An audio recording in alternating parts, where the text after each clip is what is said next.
السلام عليكم ورحمة الله وبركاته. الحمد لله. الحمد لله الذي نحمده ونستعينه ونستغفره ونؤمن به ونتوكل عليه. أما بعد. அன்பிற்குரிய அல்லாஹ்வின் நல்லடியார்களே, அன்பு சகோதரர்களே, நாம் தொடர்ச்சியாக பார்த்து வரக்கூடிய துஆக்களினுடைய திக்ருகளினுடைய தொகுப்பில் இன்று நாம் பார்க்க இருக்கின்ற விடயம் என்னவென்றால், இன்றைய தினம் வியாழக்கிழமை அசருடைய தொழுகையை தொழுதுவிட்டு இந்த 3 திக்ர்களையும் ஓதுவோம். இந்த திக்ர்களை ஓதுவதன் மூலமாக அல்லாஹ் ஜல்ல சுப்ஹானஹு வ தஆலா ஒருபோதும் நம்மை கைவிட மாட்டான். அல்லாஹ்வினுடைய உதவி நம்மை வந்தடையும். கஷ்டங்கள் அனைத்தையும் அல்லாஹ் நீக்குவான்.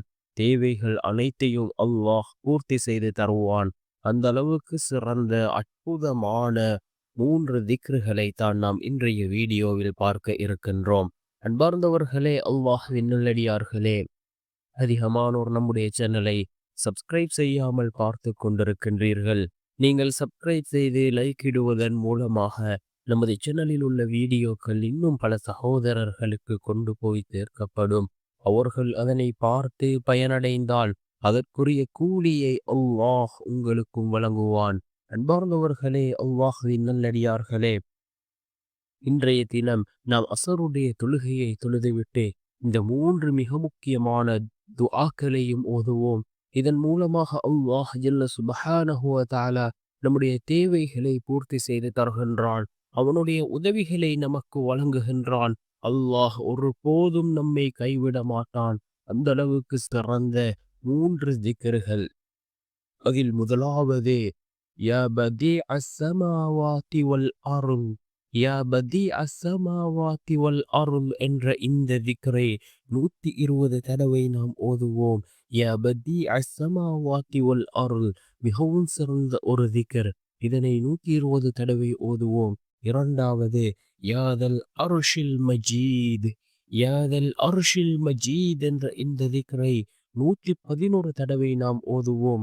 மூன்றாவது, யா மாலிக்கல் முல்க், யா மாலிக்கல் முல்க் என்ற இந்த திக்ரை நாம் 99 தடவைகள் ஓதுவோம்.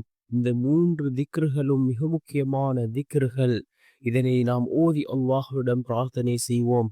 நிச்சயமாக அல்லாஹ் ஜல்ல சுப்ஹானஹு வ தஆலா இந்த திக்ருகளின் மூலமாக அல்லாஹ் நம்முடைய வாழ்க்கையில் மாற்றத்தை உண்டாக்குவான். சிறந்த நிம்மதியான வாழ்க்கையை அல்லாஹ் நமக்கு அமைத்து தருவான். அன்பார்ந்தவர்களே, அல்லாஹ்வின் நல்லடியார்களே, இந்த 3 திக்ருகளையும் நாம் ஓதுவோம். ஓதி அல்லாஹ்விடம் பிரார்த்தனை செய்வோம். அல்லாஹ் நம்முடைய தேவைகளையும் பூர்த்தி செய்து தருவான். அல்லாஹ் ஒருபோதும் நம்மை கைவிட மாட்டான். யக்கீனோடு இஹ்லாஸோடு ஓதி வருவோம்.